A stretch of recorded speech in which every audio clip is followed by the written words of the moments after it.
All right, good evening. My name is Stefanie Walter. I'm Professor for International Relations here at the University of Zurich. And it is my great pleasure to guide you through this evening and with the talk of Ana Palacio today. I'm also a member of the board of the IGN, and it's my pleasure on behalf of the IGN to also welcome you here. We have tonight a keynote speaker who has a lot of experience on the international stage, an enormous experience also with very difficult international negotiations and presumably also national negotiations, and we're very happy to hear about those.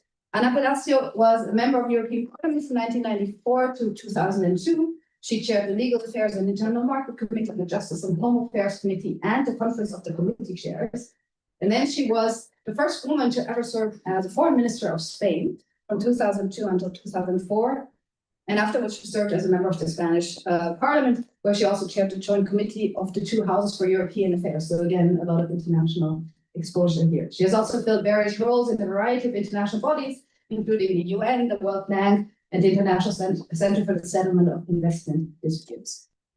All of this means that we really have someone here who has a lot of hands-on experience of negotiating on a domestic and national, European and global stage, and also the interconnections between these levels, and also in the public and the private realm. So we're very much looking forward to the talk. Ana Palacio will be speaking for about 20-25 minutes. If you have a question, you're welcome to interrupt, but we're a bit on a tight schedule because she's a very busy woman and has a flight out of Zurich tonight. So we need to stop here by 7:20, 25 at the very, very latest. We'll have to talk, then she and I will have a short conversation, and then we'll open the floor to your questions as well. With that, thank you very much for being here. Thank you.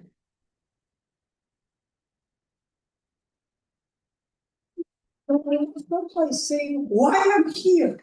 Just squeezing being in Zurich between two flights. Really, I have a commitment tomorrow at the OPEC conference in Vienna, so with the oil and gas guys. And yesterday I was in Bilbao, so in between I came here. This is why I have an aspect of just going to the jungle, to the airport. So why did I want to be here? I think that what the center is doing and what this conference is doing is extremely relevant. And this is not rhetoric. It's the reality. The world is in a mutation mode. Where the certainties of the rules-based international order are just wobbling, at least wobbling, and probably are being undermined. And therefore, where we used to have the certainty, the legal certainty of a clear law or international treaty, today we have a void and we have a space for negotiations. We don't have time, but one of the aspects that I find most interesting from a legal perspective is the two prototypes that are a mix of negotiation and international law, which are the Paris Accord and the JCPOA, the agreement on nuclear that today is back, or was a few weeks ago, was back into the news. Why? Because in the production of these norms, both of them, there was negotiation. There was a negotiation by a multiplicity of actors. So I leave it there, and I hope that the center will invite me and we will speak about that, about these new forms of international agreements that are not classical international public law. So I'm here because I find this experience interesting, I myself, when I was at the World Bank, and I was there, General Counsel of the World Bank Group and Secretary General of ICSID, I tried to create a center, not of negotiations, but just to bring in teams, officials from what used to be called developing countries. Now it's emerging or transitioning, but in those days this is a change of vocabulary that is also very interesting because words matter in all these issues. To bring teams to understand what they were doing when they were negotiating friendship agreements or BITs in general, that many times the technical teams were not completely aware of what the intricacies of this were, and presented with a draft, and they would accept the draft without seeing all the consequences. So in the end, my experience, and this is where I will go, my experience is that I have negotiated very much less national negotiations, but supranational I have done from all the positions, as counsel, so as a lawyer advising, and as an advisor on behalf of the state. Among other issues, I negotiated the Lisbon Treaty, but also a tough negotiation with Morocco because of an incident that we had in 2002, so long time ago for you that are very young. Also negotiations at the EU institutions. I will just add to what you have said, that is a very complete overview of what I have been doing, is that I was a mother of the ill-fated constitution, the European constitution. I was a member of the Presidium, so the 12 people that drafted what ended up being the Lisbon Treaty, minus the preamble, where we discuss about the Christian roots of Europe, and there's discussions that again are very far away because you are very young, but that were important discussions of the day. I have negotiated multilaterally, mainly as World Bank Group. I have a nuclear past. I was executive vice president in charge of the international agenda of Arriva, when Arriva was one of the main integrated nuclear, not just reactors, but also fuel, but also just so spent fuel resources and everything. So multinational companies, and as I say, I'm an international lawyer by training. Once you are an international lawyer, you always keep this. And I have participated in things that today are far, far away and seem from another planet, like the Rome Treaty. I was part of the lawyers' intervention in the Rome Treaty. So this is me. Now, why did I take this example of the Atlantic Charter when speaking about the principles of negotiation? You can speak about the principles in negotiation in abstract terms. By the way, you can interrupt me. The only thing is that you tell me where I was when I finish just responding. So for those of you, I hope that you know the context of this Atlantic Charter. This is 1941. The Nazi troops are all over Europe, and plus there is a threat to the Suez Canal, which means this is the moment when it's obvious that there is a new hegemon in the world, United States, that will take on the baton from 41 on, especially after Pearl Harbor. And you have the retreating hegemon, so the British Empire. You have the invasion of the Soviet Union. This is June 22, and there's this Atlantic Charter is signed in August 14, which is important. And this is the Japan shadow in the South Asia. Why do I put this? Because whenever you negotiate, the first thing is to control as much as you can the context. Why are we here? Because, you know, negotiations in the end is bringing people closer, bringing positions closer, overcoming a conflict that can be a conflict, armed conflict or a conflict of interest. But it's in the end, it's that bringing people together or closer or agreement and in order to do that in a conscious way, you have to know the context. So this is the context. What were the primary objectives? Of course, for Churchill, it was that US would get into the war. And of course, we know that the US doesn't get into the war until when? Until Pearl Harbor. And why? Because it's attacked directly. Because in those days, there is a US that doesn't want to engage. Sounds a bit familiar.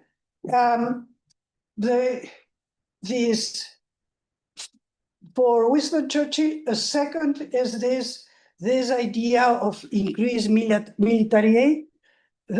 But what we have to understand is that Churchill is perfectly aware of what is at stake. For Roosevelt, there is the territorial questions of payment. He wants to have guarantees that after World War, if the United States helps, there is not going to be like after First World War, where the victors had signed agreements, under the table agreements, just sharing the colonies or the territories of the vanquished, and then the repayment. But you have to know the context, and this is a very good example, and you have to know where you stand in the context. And Winston Churchill is perfectly aware of the weakness that he has. Because in a negotiation, you always have to have what is your limit. Of course, you have also to have fallback positions. For Churchill, it's okay, if they say that they don't get into the war, maybe we increase the contribution by the United States. But you need to know where you are, what is the minimum under which you break down the negotiation, and then normally it's advisable to have fallback positions. So as I say, okay, my objective is to have United States to get into the participate in the war, but at least to have better. Now, there is the need to bring the US closer. I mean, if you remember 41, in 41, crossing the Atlantic was extremely dangerous, crossing the Atlantic. And Churchill crosses the Atlantic for a declaration. But it's not any declaration. This declaration is what there is this idea of vision, of just guts to know where you are and what you need. What is something else that Churchill needed is something that will boost the morale. If you remember, you have seen the films, the morale of the British society. So this realism, understanding the sacrifices needed. What does Churchill put on the table directly, knowing that this is going to happen? And by the way, there are the records of him advising his cabinet in saying, and you will say yes. You will say that yes. And these are two very important imperial preferences. I mean, this is interesting. Why? Because in those days, United States is about creating freedom of trade. This is what they will achieve after World War in Bretton Woods, in San Francisco, is to create this multilateral system that really would bet on this idea of freedom. He will give up the imperial preferences. The imperial preferences were established during the big depression of the 1930s, and it was a way to preserve the imperial markets for imperial firms. So preferences of just tariff presences. But the other one, it's that when you read this declaration, that I encourage, because it's not just by chance that Churchill got the Nobel Prize, not for peace, which is what is coveted today, among others, by Trump, by President Trump. I mean, it's the literature. It's extremely beautifully written, and there you see that he is establishing self-determination, which is the end of the colony. So, and this principle of self-determination, which is a Wilsonian principle, those of you that are in the international relations big thing, but I think that this is one of these negotiations that is, so the other issue is that it's not a binding treaty. Churchill knows that he doesn't have the clout to bring the United States to sign the treaty. But this declaration just is more important for the history of humankind than I think any treaty, maybe not Westphalia, but at least many other treaties. And Roosevelt gets his Wilsonian vision: freedom of trade, self-determination, disarmament, collective security. This is the Wilsonian American. So what we have here is the blueprint for post-war multilateral system, the paradigm that the objective is peace, peace through prosperity, and prosperity through international regulated trade. Here you have, this is Churchill's main draft, and this is his notes, and this is the Churchill. And here, this is this idea that it's for victors and vanquished, for everybody to have access to the essential resources, which is also, I mean, sounds freedom of navigation. I mean, this is really, it's worth reading. It's very short and worth reading. Well, this. Now, another different negotiation, but extremely important is in history. These are the two negotiations that just establish the world as we see it, especially from a European perspective. Because if anything, Europe is the best achieved example of this Atlantic Charter idea or projection or vision of just overcoming feuds between Germany and France, mainly through prosperity, the internal market. When people say, oh, that Monet said that if I had known, I would have started by culture. That's BS. I mean, not at all. This is the spirit of the times, the spirit that has brought us where we are with all the prosperity that the world has had with this. So here we have a different negotiation because this is a unilateral declaration. This is a declaration by France. This is a Schuman declaration. This is 1950 again. Here you need to have a very clear idea, visionary idea, and really to have a decision. Because of course, 1950, 5 years after the end of the World War, which had created, there is no French family that wouldn't have someone killed in the war, and the same with Germany. And this is another very short, because this is the declaration, this is the launching of the European construction and purchase. As I say, the negotiation, of course, this is after negotiating with the Germans. But because, again, because of knowing the context, you couldn't have a kind of Germans and French coming together and making this declaration. It wouldn't have, because this is where you need to know the context of a negotiation and where you can go and what your position is. So, I mean, this is another very good text to read. Well, I will go over this. Now, absolutely a very different story. Negotiating from the corner, dissidence and dissonance in NATO. This is the Spanish government negotiation in NATO. Here it's a different issue that I think that we see in other areas, is that it's a make-believe that you are le cœur y est, that you are for this negotiation, and in the end, this negotiation is about internal issues in this case.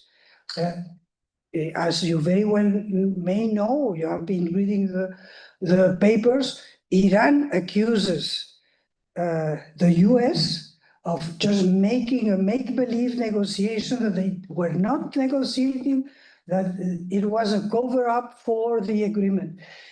And of course, this is extremely dangerous because it undermines the efficacy, the effectiveness of negotiation as an instrument to overcome differences, to bring people closer.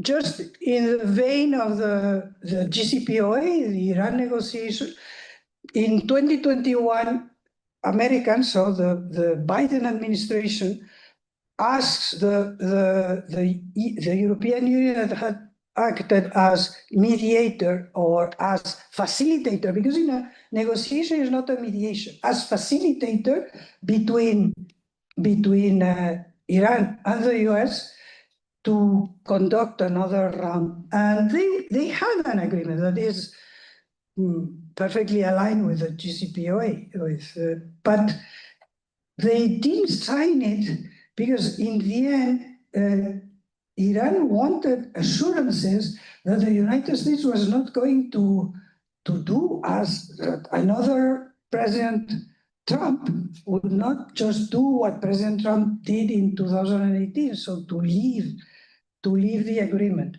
And of course, the Europeans could not give this assurance, and the agreement fell. But we are here. It's even visually, if you see, his position should have been here. And the Prime Minister is kind of making it obvious that he is not in there, that he's separated. This is the letter that he writes to Mark Rutte. And what is outstanding in this letter is that he gives 3 reasons why Spain will not agree with the 5%. And the reasons are everything I hope you will never do in a negotiation, because these are reasons that are lecturing. The third, let me just take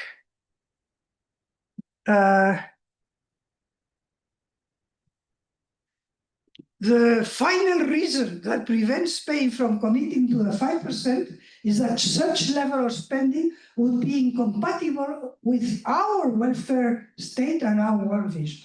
Okay, you know what? Spain, you are negotiating with Sweden, with the Netherlands, with the countries that coined the expression and the model of the welfare state. What's the objective of lecturing them on that? And then this idea of the world vision, your vision, your world vision is different. But all this is for internal consumption. The government is a minority government, has to rely on others. Now, if I bring this example, is because a negotiation, you have to bring everybody to the negotiation, not to use the negotiation as a pretext. And here is the very negotiation. That's a very good example of a negotiation position. It's a negotiation. I understand you, but, and we will create the flexibility to determine it's the path, not the objective, the path and the capabilities target.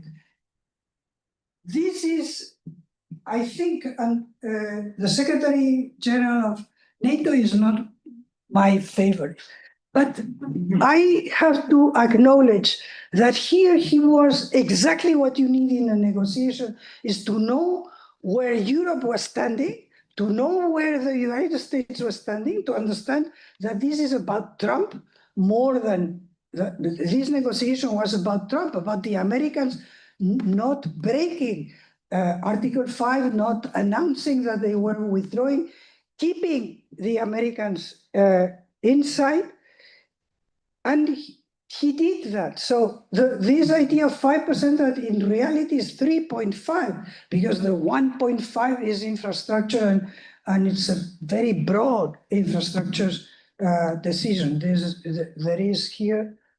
is the declaration. Now, in this declaration, you start, we the heads of state, so it's everybody, but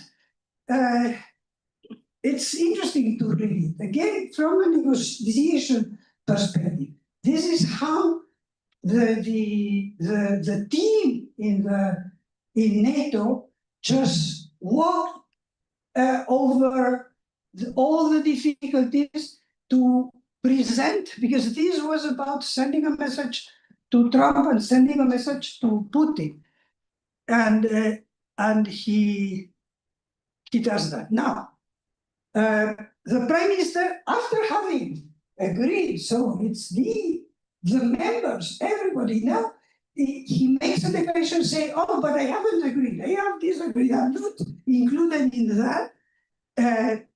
We haven't done that. This is another, and this is more dangerous, is that here what he says is, you know what, we in Spain, we are not threatened by Russia. So it would seem like, as in NATO, you would have threats for Spain and threats for the Nordics. But here we have Meloni. Italy has done like Spain, which has signed exactly the same. So in the end, all 32 of us have done exactly the same thing, and this is what it is. Here you have Nordic just saying the same thing, but from a Nordic culture, so it's President of Sweden, and he doesn't mention the lecturing on the welfare state. And this is Trump. This is terrible, and we are going to make them pay twice as much. And I'm actually serious about that. Well, let's see. He forgets that negotiations in trade are the realm of the European Commission. But what you see here is again, well, this, you know, this is how he just makes public the very, I mean, I think I would have done the same thing if I were Secretary General of NATO, because it was needed, because you needed to put Trump to sleep in the Royal Palace and all the others somewhere else. You needed to really just understand that Trump is Trump, and this is also the success of a negotiation. Well, here I will go very, very short. I wanted, but I think that we are a bit just 5 or 10 minutes on this, or maybe 5. These are two issues that have to do with negotiation. You think that in the European Union, everybody is about the European Union. Well, that's the surface. Underneath, the fights between the institutions are there. And the first thing that these two reports is an example of this. This is the Belgian presidency And the Belgian presidency in 2024 goes to the European, the highest bodies of the heads of state and government, and tells them as an idea that the council is going to do a report about internal market, which is the realm of the commission. So it's getting outside your area and going to the other, to the area of another institution that precisely, if there is a core competence of the commission, it's that. So he does this report, and by the way, I put here it's only 147 pages because the commission is not very pro helping him. So this the commission is, this is the council, you do that. A few months later, Ursula von der Leyen launches with another Italian ex-prime minister. You know, we are 27, she could have thought, but it's another. So you put Letta, I put Draghi. On top of that, he has been at the bank. So, and the topic is not exactly the competences of the European Commission. It goes beyond to frontier territory, because in competitiveness, you have many policies that are just national policies. And just does this 400 pages. Why? Because all the Commission was helping him doing something that was borderline between the two institutions. And here, you are missing an important institution, the Parliament. And the Parliament was not at all happy of having been kept, because both of them kept the card close to their chest, and the European Parliament was just formally informed once, and that was it. So now that there is the implementation, especially of the Draghi report, because this is what we have to do. This is Mario Draghi at the European Parliament in 2025. And he loses his composure and says, you say no, you say no. You can say no to everything, otherwise you also have to admit to be consistent that you are not able to deliver on the fundamental values. And so you ask me what is best to do now. I say, I have no idea, but do something. Now, this is also important for what it is to negotiate, because you have to take into account the context. You have to know your strengths and weaknesses. You have especially to know the breaking point under which you will not negotiate, will leave the negotiation. You have to know the drivers and hurdles of the other positions. If it's a bilateral of your counterpart, if it's a multilateral of other positions, and always prepare fallback positions. Never aim at 100-0. Never aim. You have to have fallback position because you will never. I know no real negotiation. And again, if you are the United States and you make believe that you are negotiating, you are maybe imposing, just forcing something. But this is not negotiation. Now, pay attention to the gestures, the body language, the scribblings, anything. This is more rewarding many times for a negotiator than a reading or being very abstract. No, you have to see body language. Body language is fantastic. Last but not least, never be pulled by emotions. Never, ever. If you set up, and I have seen in negotiations at 1 a.m. In the morning in the European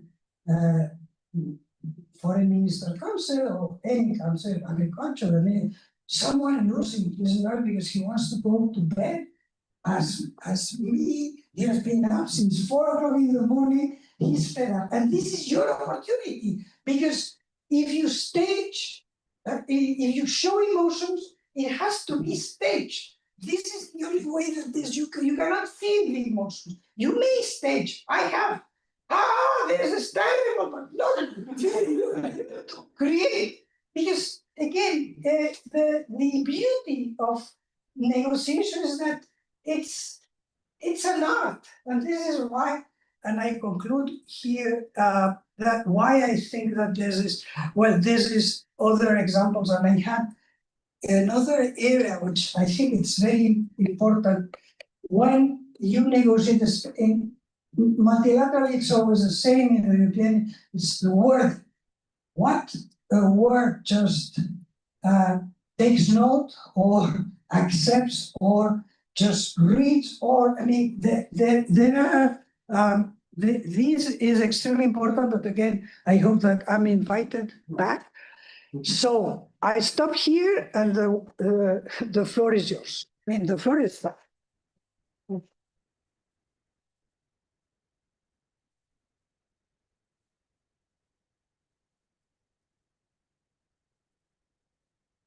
Thank you so much for a really fascinating talk. I really enjoyed it. I have so many questions, but we have very little time. So I will limit myself to 1 or 2 questions, and then we'll open up the floor. I was struck in the beginning, you said, I don't have that much experience with the national, but the international. But of course, when you go on the international scene, you have to have a position, and that position, presumably, you have to distill it from the national, right? And the example that you should show with Sanchez and the NATO shows that tension between the domestic fights you're fighting and the international negotiations you're engaging, right? So how do you balance the national and the international? Well, I mean, in Spain, it's not just the national, it's the infranational, it's the autonomías, it's the Spain is, I mean, it's not a federal, it has many aspects of the federal state, and I cannot claim, because I haven't been involved in this big negotiations with the autonomías. And this is a headache. Probably this is the most difficult thing. So on this, it's clear. Sanchez, Prime Minister Sanchez, the socialist, in fact, the winner of the elections was the Partido Popular, but the Socialist Party rallied all the nationalist parties from Catalonia, from the Basque Country, and this is how they made a majority. That in a parliamentary system, this is what it takes. So it's out of not wanting to, because I really haven't negotiated. I have when Spain in foreign affairs, Spain has to just negotiate with other ministries if we are negotiating or whatever policy. But the real negotiation in Spain, as in many other countries that have a federal, quasi-federal system, is to negotiate with the other levels of. And by the way, in this mutation of the vehicles of agreement, of law, of norms, the GCP, the Paris Accord is a very interesting, because there you have infranational, supranational, national companies, individuals, everybody having. This is a bit like the convention. When I mentioned this, the European Constitution and the convention, you had President Giscard d'Estaing that would come there just after he had a concierge with a cushion, and on top of the cushion there was a fantastic, beautiful Chinese tortoise of just not porcelain, not porcelain. The other thing that is but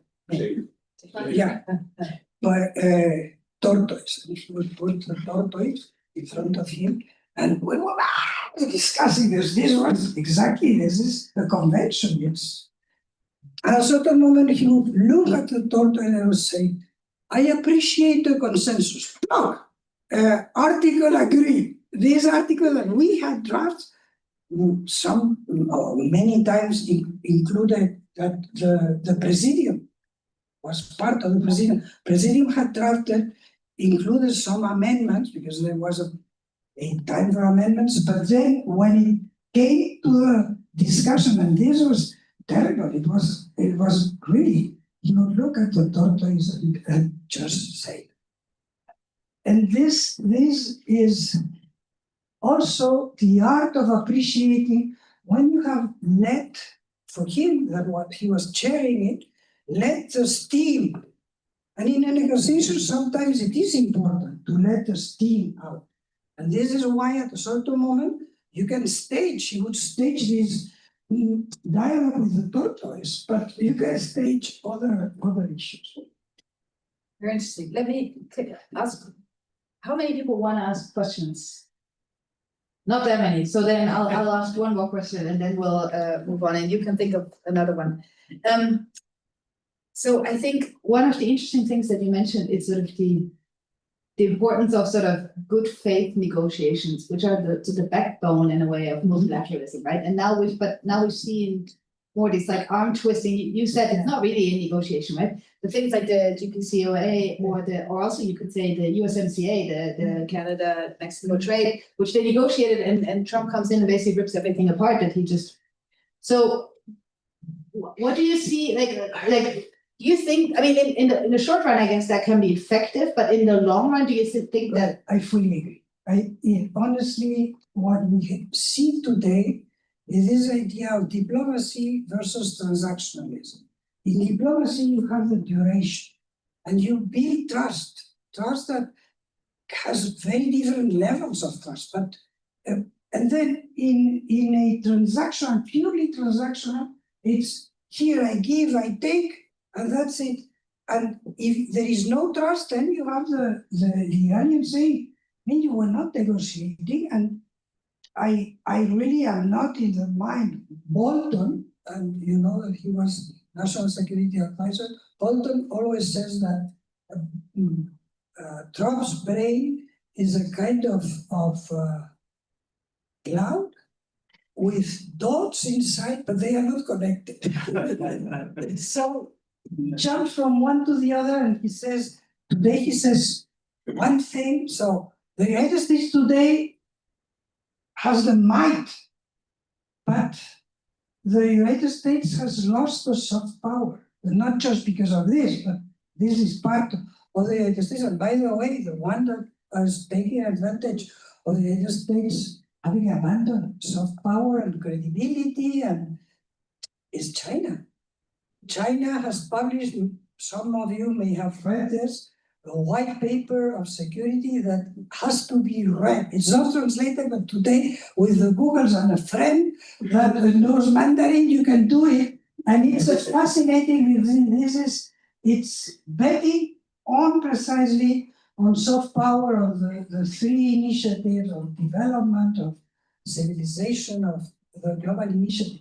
So that has important consequences.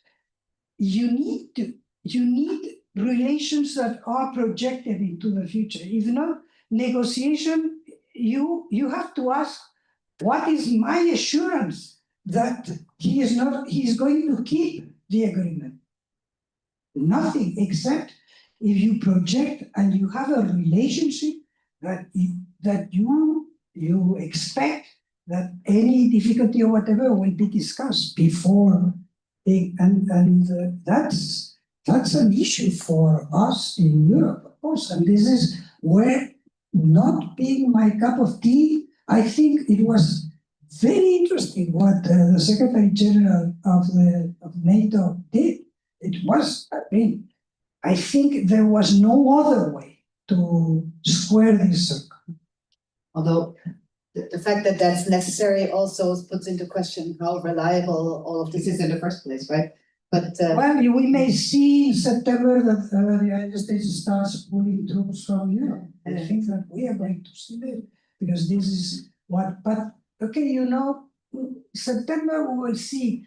From now to September, maybe we negotiate and we'll buy F-35 and whatever, and we reach the art of the deal. This, I honestly, and I'm an Atlanticist. Even today, I'm an Atlanticist. And this is, I have had I teach one semester a year at Georgetown at the School of Foreign Service. And you cannot imagine how you could see this transformation of the administration was with a fantastic student that comes and is a specialist on water, comes and says, you know, I think I will not be able to come back because I have been sacked from USAID, or these young diplomats.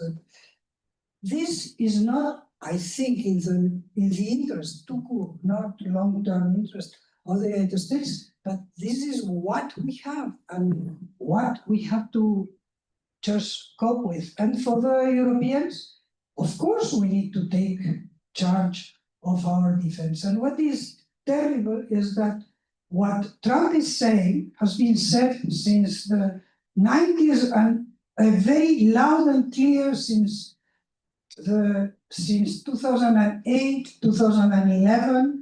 Gates, the Secretary of Defense in 2011 of the Obama administration, in his last speech at NATO in Brussels, he says this, and that the Europeans have had to be bullied to do what they should have done, because again, I mean, the negotiation, how the transatlantic relationship was created. It was created with very poor, destroyed Europe and an emerging hegemon that was the United States.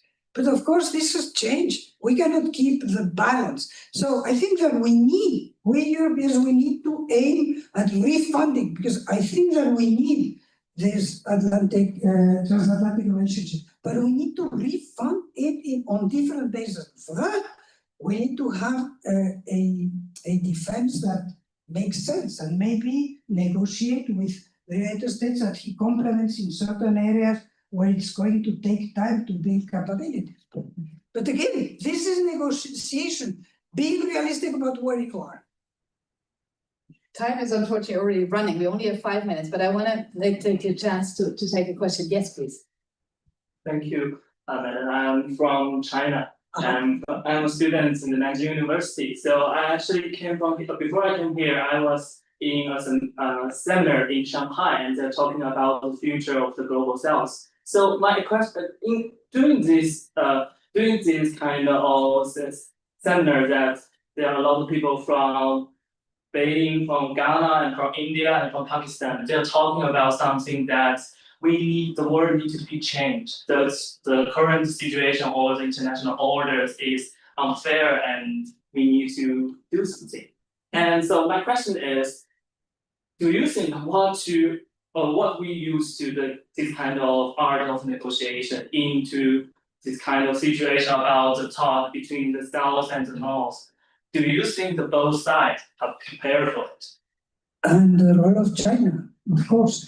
First, okay, the rules-based order, the Bretton Woods and San Francisco is created by the United States. This is where it's such an oxymoron to have the hegemon creator that is the victim, or introduces himself as the victimhood of this. So, but I recommend, if you haven't, this is interesting, the memoirs of Eleanor Roosevelt in the negotiations of the Universal Declaration of Human Rights. She was the head of the American delegation.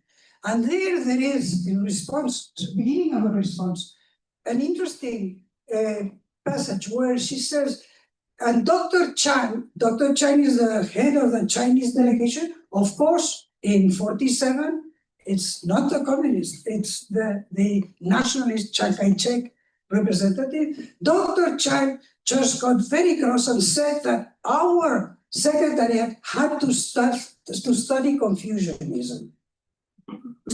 Why? And today we see it in a starker way. The basis of all this order is a very enlightenment Western approach, that the center is the individual. The goal is freedom. This is what underpins everything. Prosperity is the individual is the actor, the historical, the political actor. Freedom is the aim. And frankly, there is this idea of critical rationality. Meanwhile, the Chinese approach is that what is important is not the individual, it's the group.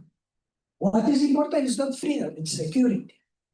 And frankly, 2 minutes, okay. And this is fascinating. So I think that there is an interest by the global south, and you have mentioned Brazil or India, to keep as much as we can what is here in areas, for instance, in trade, to reform, to reformulate. And there I think that it would be interesting to negotiate with China instead of understanding, and I will die analogic and universalist. So, but I understand that today you cannot ignore this perspective of group security and then, well, confusion, kind of precedent, and this circular approach that you have in China. And we need to understand that it is a very different system and agree on certain basic issues with China, and then reform. Because what is happening today is that Russia wants to destroy the system openly, frontally. China wants to infuse other principles. For instance, today more and more we have in the doctrine of the United Nations harmony. I mean, harmony doesn't mean anything in the Western approach of the individual. Harmony means when it's the group, that is, and the group, harmony for the group. And I mentioned this because we have 1 minute and I have to go to the airport. But that's we should do it. For this we should, and you know, my take is that Wang Yi, your foreign minister, came and met because of this, because we haven't spoken about that, there was no time, but there is political negotiation and then there is technical negotiation. The technical negotiation is fundamental because the devil is in the details, but you need the political negotiation. And Wang Yi coming to Europe, as we have some differences, let's put it in a soft thing, and in a soft way, and we have this plenary meeting, bilateral meeting, European Union, China, that should have been in Europe, but President Xi doesn't want to travel, so European Union is going to Beijing and then to one of the provinces, and China today is trying to make it shorter and not right. So again, negotiate. This is a fascinating world. It's fascinating world, and even at 2 o'clock in the morning, one very short anecdote. The toughest negotiators, my experience, Indians. Why? Because they have all the subtleties and the perfidy of the British negotiation of common law negotiation. Plus, sometimes you have Gandhi in front of you, and what do you do with that?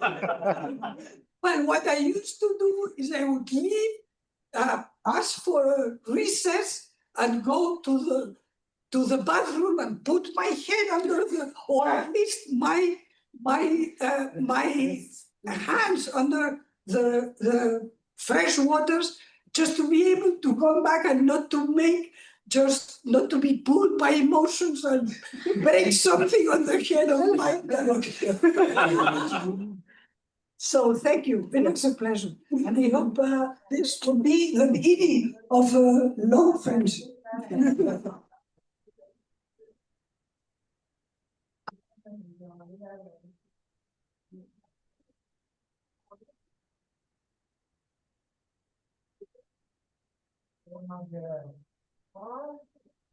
For a wonderful talk and a really interesting conversation. We have to do the Chinese thing, I think, and make it shorter and shorter now. But I've been told that you didn't want to present because you need to move on, but we would like to sort of give you an invitation to come back. You said twice that you would love to come back, and we would love to have you back. So maybe we can arrange that. I know you have a very busy schedule, but. No, I will make time. You know, when people ask me, what do you do now? And I say, I buy free time. Free time to be able to be here today. That's perfect.